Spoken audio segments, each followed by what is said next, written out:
Everyone and welcome back to my channel illustrate law. यहाँ मैं आपको लैंडमार्क केसेस और लीगल प्रोविजंस, पिक्चर्स, वीडियोस और जिप्स के ज़रिए समझाऊंगी to make it look like a movie to you. I am just trying to make this learning process more fun for you. And आज बहुत ही इंटरेस्टिंग केस करने जा रहे हैं, Carlill versus Carbolic smokeball company. ये केस कॉन्ट्रैक्ट लॉ की foundation पर खड़ा है। एक ज़माना था जब छोटी मोटी बीमारियों से भी लोग बहुत डरते थे, जैसे कि इन्फ्लुएंजा फ्लू। तो एक कंपनी कार्बोलिक स्मोकबॉल ने इसका क्योर निकाला और साथ ही साथ एक यूनिक एडवर्टाइजमेंट छपवाया। On November 13, 1891 the defendants publish the following advertisement. इसके अकॉर्डिंग यदि कोई आदमी 2 हफ्तों तक प्रतिदिन 3 बार इनका बनाया क्योर इस्तेमाल करता है और उसके बावजूद उसे इन्फ्लुएंजा, सर्दी या ठंड लगने के कारण कोई बीमारी हो जाती है, तो ये कंपनी उन्हें 100 पाउंड का इनाम देगी। और अपनी सिंसियरिटी दिखाने के लिए उन्होंने 1000 pound alliance bank Regent street में डिपॉजिट भी करवा दिए। इस एडवर्टाइजमेंट को देखकर एक महिला मिसेस कार्लिल ने इस पर विश्वास कर लिया and she purchased one and used it 3 times every day as per the directions for several weeks. लेकिन इसके बावजूद she had an attack of influenza on January 17, 1892. Thereupon her husband wrote a letter to the company, that is the defendants, stating what had occurred and asking for the 100 pounds promised. The payment of that sum was refused by the defendants and the present action was brought for its recovery. Issues and arguments. Court में company के lawyers ने कुछ बहुत ही interesting arguments दिए। चलिए देखते हैं उनका क्या कहना था। Argument number 1, no contract. It was denied on the part of the defendants that there was any contract between them and the plaintiff. उनका कहना था कि यह सिर्फ एक मेयर पफ था, यानी एक पब्लिसिटी स्टंट, और कोई लीगल प्रॉमिस नहीं था। Argument 2, no offer to a specific person. उनका कहना था कि the advertisement was not made with anybody in particular. ये एक जनरल, एक स्पेसिफिक ऑफर था। Argument 3, no acceptance. उन्होंने कहा कि an acceptance ought to be notified. Mrs Carlill ने उन्हें कभी भी यह नहीं बताया कि वो उनका ऑफर एक्सेप्ट कर रही हैं। Argument 4, no consideration. कंपनी ने कहा कि this is a nudum pactum, that is there is no consideration. उन्होंने कहा मिसेस कार्लिल ने उन्हें कोई कंसिडरेशन यानी बदले में कुछ भी नहीं दिया था। जजमेंट। ट्रायल कोर्ट ने सब आर्ग्यूमेंट्स को सुन के मिसेस कार्लिल के हक में फैसला सुनाया। उसके बाद कंपनी ने अपील किया to the high court and high court ने भी सेम डिसीजन मेंटेन किया। Let's break down the court's reasoning. Offer to the world. The court stated that the offer is to anybody who performs the conditions named in the advertisement. Anybody who does perform the conditions accepts the offer. The performance of these conditions is the acceptance of the offer. तो अगर आप किसी भी condition को follow कर देते हैं, किसी भी कंडीशन को पूरा कर देते हैं, तो उसे एक्सेप्टेंस ही माना जाएगा। Acceptance and notification. The court held that this is an exception to the rule that notification of acceptance must precede the performance. The person who makes the offer shows by his language and from the nature of the transaction that he does not expect and does not require notice of the acceptance apart from notice of the performance. इस case में acceptance की notification ज़रूरी नहीं थी। जब Mrs Carlill ने company के directions को फॉलो किया, वो उनकी ऑफर को एक्सेप्ट करने का तरीका ही था। Sincerity, not just a puff. The court found that the deposit of 1000 pounds with the Alliance Bank showed defendant's sincerity. This passage was put into negative, the suggestion that this was a mere puff and meant nothing at all. The deposit was proof of their intention to pay the 100 pound in the events they specified. Court ने कहा कि company ने 1000 pound alliance bank में deposit किए थे। इससे साफ पता चलता है कि ये कोई मेयर पफ नहीं था, बल्कि एक सीरियस और बाइंडिंग प्रॉमिस थी। Consideration existed. The court determined there was ample consideration for the promise. The use of the smoke balls by the public would react and produce a sale which is directly beneficial to them. the defendants. Additionally, Mrs. Carlyle had put herself to some inconvenience at the request of the defendants by using the ball 3 times daily for 2 weeks. Court ने कहा कि यहाँ दो consideration थे. Company के लिए उनका product बिक रहा था और इससे उन्हें फ़ायदा हो रहा था. मिसेस कार्लिल के लिए उन्होंने प्रोडक्ट खरीदा और कंपनी के डायरेक्शंस फॉलो करने में इनकन्वीनियंस यानी परेशानी उठाई, तो वो कंसिडरेशन ही कहलाएगा.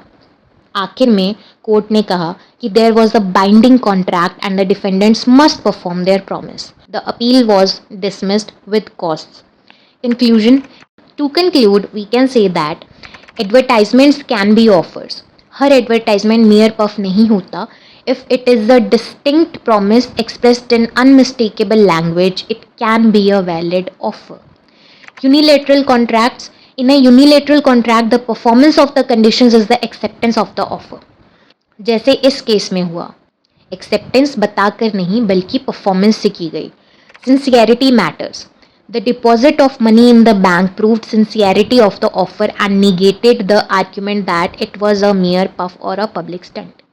It means if you show your sincerity with concrete actions like depositing money, the court will take your promises seriously.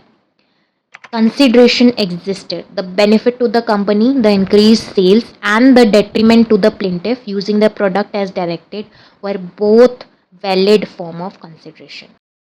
नाम है pharmaceutical society of great Britain versus boots Cash chemist southern limited. एक pharmaceutical society का काम होता है दवाइयों की cell और फार्मेसी से जुड़े कानूनों को लागू करना and to protect public health and safety. इस केस में बूट्स कैश केमिस्ट नाम की एक दुकान थी जिसने अपनी दुकान में एक सेल्फ सर्विस सिस्टम शुरू किया था. इस सिस्टम के तहत कस्टमर शेल्फ से अपनी पसंद का सामान उठा सकते थे और उसे कैश डेस्क पर ले जाकर उसकी पेमेंट करते थे. अब यहाँ पर लीगल ट्विस्ट आया. दुकान में कुछ दवाइयाँ जिनमें जहरीले पदार्थ यानी पॉइजनस सब्सटेंसेस थे और ये दवाइयाँ फार्मेसी एंड पॉइजन्स एक्ट 1933 के अनुसार part 1 of the poison list में आती थी. इस पॉइजन लिस्ट में मेंशन की गई दवाइयाँ इनकी सेल एक रजिस्टर्ड फार्मासिस्ट की सुपरविजन में ही होनी चाहिए. बूट्स यानी हमारे डिफेंडेंट ने इस नियम का पालन करते हुए कैश डेस्क पर एक फार्मासिस्ट को अपॉइंट किया था जहाँ कस्टमर्स पेमेंट करते थे. लेकिन pharmaceutical society of great Britain यानी हमारे इंटर्न ने यह तर्क दिया कि डिफेंडेंट इस एक्ट को वायलेट कर रहा था.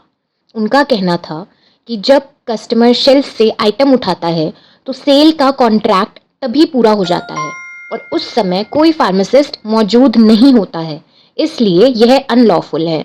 इसके जवाब में डिफेंडेंट ने कहा कि सेल तब कंप्लीट नहीं होती है जब कस्टमर आइटम उठाता है, बल्कि तब होती है जब वह कैश डेस्क पर फार्मासिस्ट की सुपरविजन में पेमेंट करता है और दुकानदार उस सेल को एक्सेप्ट करता है.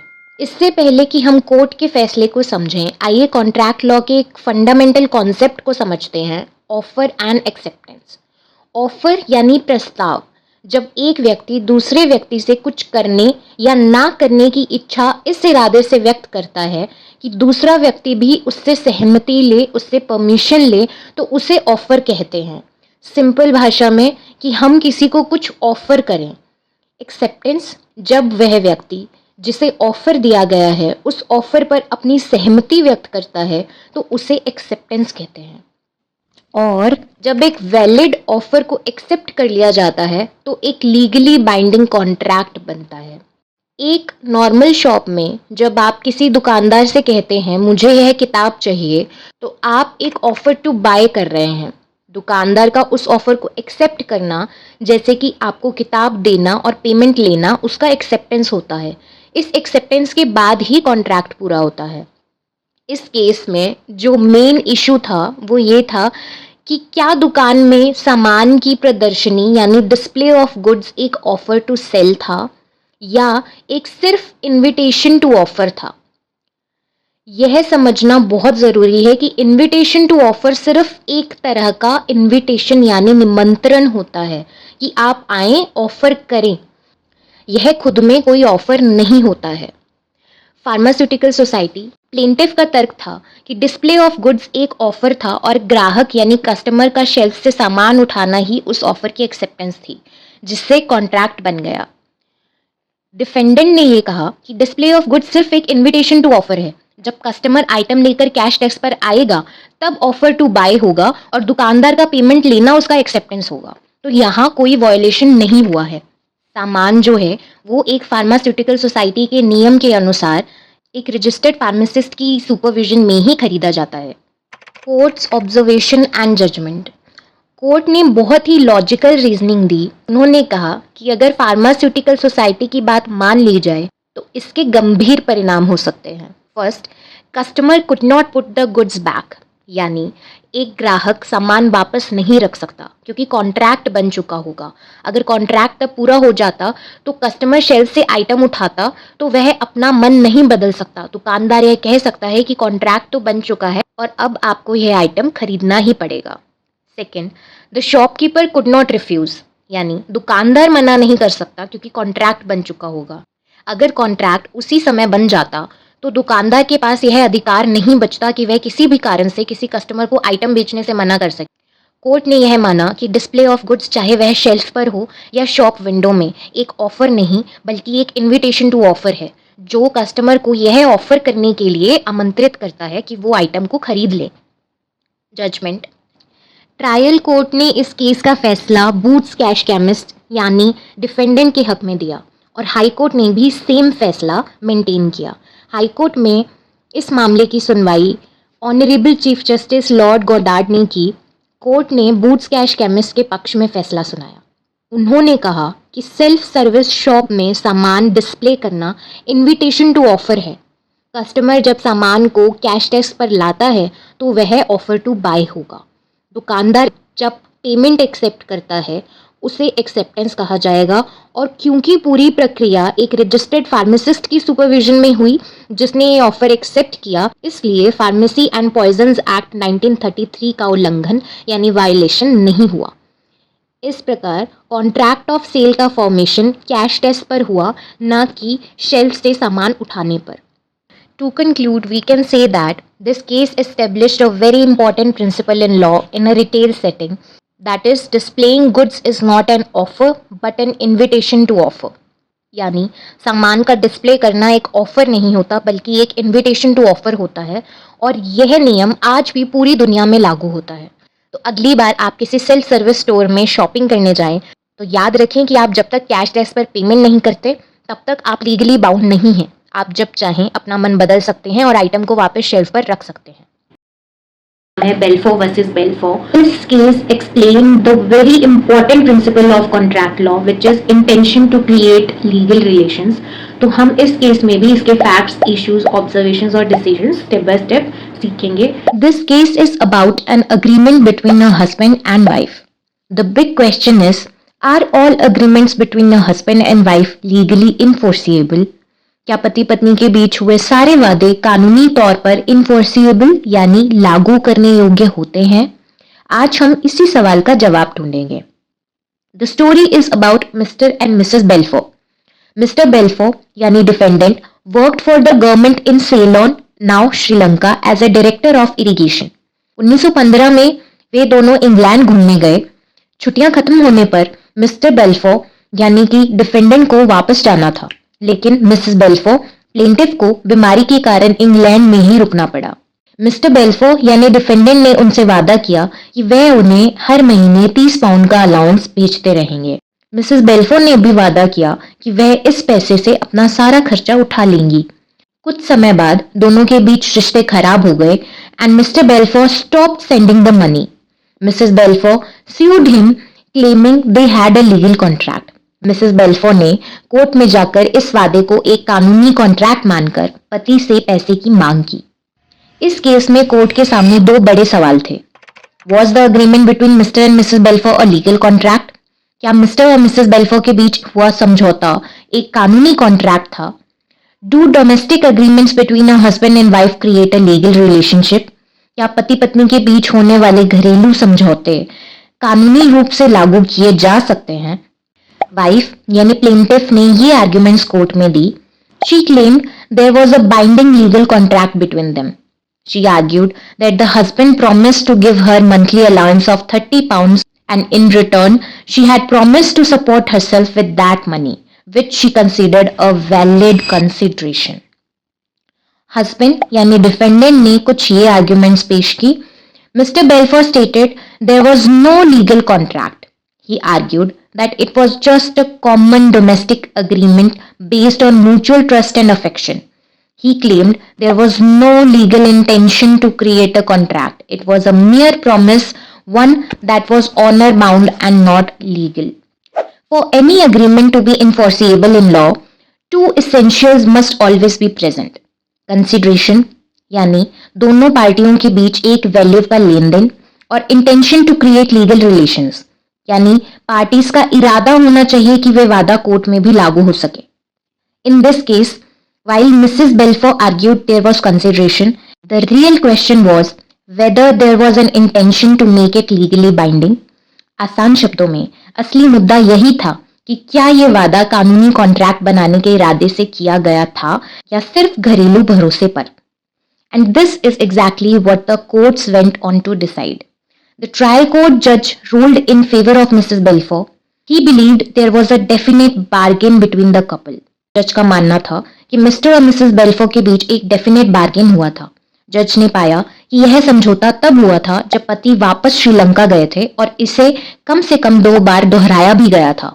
उन्होंने यह भी कहा कि पत्नी के वादे में एक कानूनी कॉन्ट्रैक्ट को बनाने के लिए सफिशिएंट कंसिडरेशन था.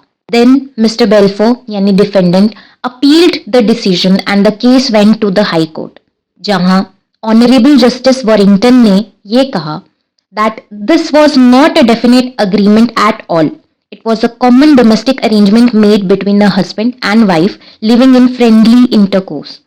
उनका मानना था कि अगर ऐसे हर छोटे मोटे घरेलू वादे को कानूनी बना दिया जाए तो कोर्ट्स में ऐसे मुकदमों की बाढ़ आ जाएगी, जो कि एक एब्सर्डिटी यानी हास्यास्पद बात होगी. दोनों पार्टीज कभी नहीं चाहती थी कि उनका ये समझौता कानूनी तौर पर लागू हो. There was no intention to create a valid legal contract. Honourable justice Atkin उन्होंने समझाया कि कुछ समझौते जैसे कि सामाजिक निमंत्रण यानी सोशल इन्विटेशंस कॉन्ट्रैक्ट नहीं होते, और पति पत्नी के बीच के वादे भी इसी श्रेणी में आते हैं. Because parties did not intend that they should be attended by legal consequences. Parties का इरादा कानूनी परिणामों के साथ जुड़ने का कभी था ही नहीं. He famously said, in respect of these promises, each house is a domain into which the king's writ does not seek to run. इन वादों के मामले में हर घर एक ऐसा क्षेत्र है जहां राजा का कानून लागू नहीं होता. The consideration for such agreements is natural love and affection, which counts for so little in these cold courts. The High Court overturned the trial court's decision and ruled that the agreement was not a legally binding contract because the parties did not have the intention to create legal relations. Court ने फैसला सुनाया कि यह समझौता कानूनी तौर पर legally binding नहीं था, क्योंकि दोनों पार्टीज का इसे एक कानूनी कॉन्ट्रैक्ट बनाने का इरादा कभी था ही नहीं. The appeal was allowed and the judgment was entered for the husband. The Balfour versus Balfour case is a landmark decision in contract law. It established the principle that for an agreement to be a legally binding contract, the parties must have the intention to create legal relations. Domestic and social agreements like those between a husband and wife are generally presumed not to have this intention. किसी भी समझौते को कानूनी contract बनने के लिए parties का intention to create legal relations यानी कानूनी संबंध बनाने का इरादा होना ही चाहिए. घरेलू और सामाजिक समझौते जैसे कि पति पत्नी के बीच के, इनमें आमतौर पर यह इरादा नहीं माना जाता है. ऐसे समझौते को तोड़ने पर कानूनी कार्यवाही नहीं की जा सकती है. Lalman Shukla versus Gauri Dutt. This case change the way we understand offer and acceptance in the contract law. Let's step into 1913. Kanpur. एक दिन गौरी दत्त का छोटा भतीजा घर से गायब हो गया. To find him, Gauri Dutt sent his servant ललमन Shukla in search of the boy. उन्होंने अपने घर के नौकर ललमन शुक्ला को अपने भतीजे को ढूंढ कर लाने के लिए भेज दिया. ललमन तुरंत खोज में निकल पड़ा. After Lalman left, Gauri Dutt announced a reward of 500 rupees for anyone who found and brought back the boy. जैसे ही वह निकल गया, गौरी दत्त ने बाकी रिश्तेदारों और लोगों को बुलाकर एक घोषणा की, जो भी मेरा भतीजा ढूंढ कर लाएगा उसे मैं 501 का इनाम दूंगी. लेकिन ध्यान दीजिए, ललमन को इस रिवॉर्ड की घोषणा के बारे में कोई जानकारी ही नहीं थी. वो तो पहले ही अपनी वफादारी और मालिक के आदेश पर लड़के की तलाश में लगा हुआ था। कुछ दिनों की खोज के बाद ललमन ने लड़के को ढूंढ निकाला और सुरक्षित घर ले आया। लेकिन कुछ समय बाद जब ललमन को इस रिवॉर्ड की घोषणा के बारे में पता चला तो उसने अपने मालिक गौरीदत्त से इनाम मांगा। लेकिन गौरीदत्त ने साफ मना कर दिया और कहा कि जब तुमने बच्चे को ढूंढा तब तुम्हें ऑफर की जानकारी ही नहीं थी, तो कॉन्ट्रैक्ट कैसे बन सकता है। अब मामला अदालत पहुंचा। The court had to answer two key questions. Can a person accept an offer without knowing it? क्या ऑफर की जानकारी के बिना उसकी स्वीकारोक्ति यानी एक्सेप्टेंस हो सकती है? Was Lalman Shukla's act of finding the boy a valid acceptance? क्या ललमन का काम एक वैध एक्सेप्टेंस माना जाएगा? ललमन शुक्ला's arguments. He argued that he performed the very act required by the offer, finding the missing boy. Since the offer was fulfilled, he should get the reward. उसने कहा, मैंने वही काम किया जो ऑफर में लिखा था, यानी लड़के को ढूंढकर लाना। ऑफर पूरा किया है तो मुझे रिवॉर्ड मिलना चाहिए। गौरीदत्त यानी डिफेंडेंट की आर्ग्यूमेंट्स कुछ इस प्रकार थी। She claimed that Lalman never knew about the offer when he found the boy. Acceptance requires knowledge of the offer. Otherwise there is no consensus. उसने कहा कॉन्ट्रैक्ट के लिए जरूरी है कि ऑफर की नॉलेज हो। जब ललमन ने लड़के को ढूंढा तब उसे इनाम की घोषणा का पता ही नहीं था। Since Lalman acted without knowledge, there was no meeting of minds, यानी no consensus ad idem. बिना नॉलेज के कोई एक्सेप्टेंस नहीं हो सकती। Observations by the court. The judge explained that knowledge of the offer is essential to form a contract. If someone performs an act in ignorance of the offer, it cannot be considered acceptance. Since Lalman had no knowledge of the offer while rescuing the boy, his act could not count as acceptance. The judge made it very clear, अगर किसी व्यक्ति को offer का पता ही नहीं है तो उसका काम एक्सेप्टेंस नहीं माना जाएगा। कॉन्ट्रैक्ट लॉ में कंसेंसस एट आइडम यानी मीटिंग ऑफ माइंड्स जरूरी है। Trial court of Allahabad dismissed Lalman's claim and said that there was no valid acceptance because he did not know about the offer. Trial court ने ललमन यानी plaintiff की claim को खारिज कर दिया। कोर्ट ने कहा बिना ऑफर की जानकारी के कोई कॉन्ट्रैक्ट बन ही नहीं सकता। और फिर ललमन शुक्ला ने जब हाईकोर्ट में अपील किया, हाईकोर्ट ने भी ट्रायल कोर्ट के डिसीजन को मान्यता दी। The high court upheld trial court's decision. The court ruled clearly no knowledge of the offer, no enforceable contract. और फाइनल वर्डिक्ट ये था कि ललमन शुक्ला यानी अपीलेंट को 501 का रिवॉर्ड नहीं मिलेगा। इन the and, to conclude, we can say that the case of Lalman Shukla versus Gauridatt gave us a golden rule of contract law. That is, knowledge of the offer is necessary for a valid acceptance. अगर आपको offer का पता ही नहीं है तो आप उसे accept कैसे कर सकते हो? This case is still taught as a foundation in Indian contract law, especially when we study offer and acceptance under the Indian Contract Act 1872. आज हम जिस केस के बारे में डिस्कस करेंगे, इस केस ने टेलीफोन पर किए गए कॉन्ट्रैक्ट्स के बारे में एक बहुत ही बड़ा नियम स्थापित किया। इस केस ने हमें बताया कि जब हम टेलीफोन पर बात करके एक कॉन्ट्रैक्ट फाइनल करते हैं तो वो कॉन्ट्रैक्ट कहाँ बनता है, जहाँ से उस कॉन्ट्रैक्ट का ऑफर दिया गया या जहाँ वो ऑफर एक्सेप्ट किया गया। Let's rewind to 1959। अहमदाबाद की एक कंपनी थी गिरधारी लाल पुरुषोत्तम दास एंड कंपनी, और दूसरी पार्टी थी भगवान दास गोवर्धन दास केडिया, जिनकी कंपनी का नाम था Kedia ginning factory and oil mills, Khamgaon से।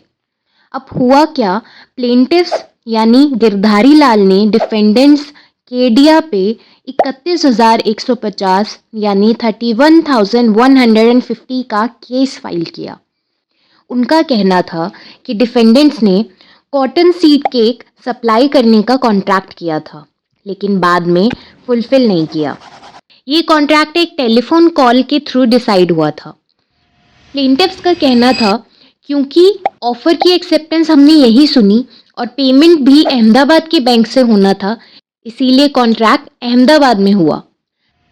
डिफेंडेंट्स का कहना था नहीं, एक्सेप्टेंस हमने खामगांव में बोला था और गुड्स और पेमेंट दोनों वहीं एक्सचेंज होने थे, मतलब खामगांव के पास जुरिस्डिक्शन है, अहमदाबाद कोर्ट के पास जुरिस्डिक्शन नहीं है।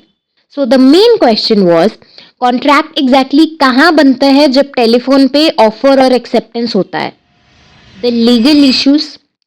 सुप्रीम कोर्ट के सामने दो बड़ी प्रॉब्लम्स थी। जब कॉन्ट्रैक्ट टेलीफोन से होता है वो कहाँ फॉर्म होता है, जहाँ बोला जाता है या जहाँ सुना जाता है। क्या पोस्टल और टेलीग्राम रूल जिसमें कॉन्ट्रैक्ट कंप्लीट होता है जब एक्सेप्टेंस भेज दिया जाता है, उसके रूल्स टेलीफोन पे भी अप्लाई होंगे। डिफेंडेंट्स का कहना था एक्सेप्टेंस जहां बोला गया यानी खामगांव, वहीं कॉन्ट्रैक्ट बन गया। इंडियन कॉन्ट्रैक्ट एक्ट के सेक्शंस 3 एंड 4 सब मोड्स ऑफ कम्युनिकेशन पे इक्वली अप्लाई होते हैं। प्लेंटिफ्स का कहना था नहीं, कॉन्ट्रैक्ट वहीं कंप्लीट होता है जहां एक्सेप्टेंस सुना जाता है, यानी जहां से ऑफरर ने ऑफर दिया और उसने एक्सेप्टेंस सुना, वहीं कॉन्ट्रैक्ट कंप्लीट होगा। क्योंकि एक्सेप्टेंस की इंटीमेशन ज़रूरी है और एक्सेप्टेंस हमने अहमदाबाद में सुना। Observations by the court. Supreme court ने section 4 of the Indian contract act देखा। पोस्टल और टेलीग्राम के केस में रूल अलग है। कॉन्ट्रैक्ट तभी कंप्लीट हो जाता है जब लेटर भेज दिया जाए। ये कहा गया था Adams versus Lindsell case law में। लेकिन टेलीफोन एक इंस्टेंटेनियस कम्युनिकेशन है, मतलब दोनों parties as if face to face बात कर रहे हैं। कोर्ट ने Entores Limited versus Miles Far East Corporation एक इंग्लिश केस का रेफरेंस दिया। उसमें बोला गया था कि इंस्टेंटेनियस कम्युनिकेशन यानी टेलेक्स या टेलीफोन पे किए गई बात, इन केसेस में कॉन्ट्रैक्ट तब बनता है जब ऑफरर एक्सेप्टेंस रिसीव करता है, ना कि जब ऑफरी एक्सेप्टेंस बोलता है। The decision. सुप्रीम कोर्ट ने बोला टेलीफोन पे कॉन्ट्रैक्ट वही बनता है जहां एक्सेप्टेंस सुना जाता है, ना कि जहां एक्सेप्टेंस बोला जाता है। मतलब अहमदाबाद में जब प्लेंटिफ्स ने एक्सेप्टेंस सुना, वही कॉन्ट्रैक्ट कंप्लीट हुआ। इसलिए अहमदाबाद कोर्ट के पास जुरिस्डिक्शन है। अपील डिसमिस कर दी गई। So in the end, to conclude we can say that Bhagwan Das versus Girdhari Lal ने एक इम्पॉर्टेंट प्रिंसिपल इस्टेब्लिश किया। टेलीफोन या इंस्टेंटेनियस कम्युनिकेशन के केसेस में कॉन्ट्रैक्ट वही फॉर्म होता है जहां एक्सेप्टेंस सुना जाता है। ये केस हमें याद दिलाता है कि टेक्नोलॉजी बदलती रहे लेकिन कानून का एक बेसिक प्रिंसिपल हमेशा सेम रहेगा। A contract needs a true meeting of minds, consensus ad idem. I hope आपको ये केस स्टडी बहुत अच्छे से समझ आ गई होगी। Please like, share and comment what all topics do you want me to cover next, and subscribe to my channel Illustrate Law for more such legal stories explained with illustrations like this, and see you in the next video.